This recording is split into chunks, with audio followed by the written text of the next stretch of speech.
नमस्कार. पुणे डिजिटल मीडियामध्ये आपले स्वागत. मी महाराष्ट्र प्रतिनिधी श्री योगीराज परदेशी. पुण्यातील भारती विद्यापीठ इथे काही दिवसापूर्वी भीक मागण्यासाठी 2 वर्षाच्या मुलीचे अपहरण करण्यात आले होते. या संदर्भातील माहिती भारती विद्यापीठ पोलीस यांनी तत्परता दाखवत 140 CCTV कॅमेरे तपासून आरोपींचा शोध लावला व आरोपींना जेरबंद केले आणि 2 वर्षाच्या मुलीला पुन्हा तिच्या आई वडिलांना भेट घडवून आणली. या कारवाईत 1 महिला आणि 4 पुरुषांना अटक करण्यात आली होती. या संदर्भात न्यायालयात सरकारी वकील ॲडव्होकेट अमर ननावरे हे सरकारी कामकाज पाहत आहेत. न्यायालयाने आरोपींना 6 ऑगस्टपर्यंत पोलीस कोठडी देण्यात आली आहे.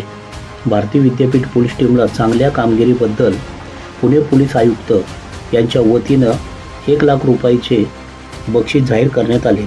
यातील फिर्यादी यांना पुणे डिजिटल मीडिया मुख्य संपादक श्री योगीराज परदेशी यांनी भेट देऊन विचारपूस करण्यात आली.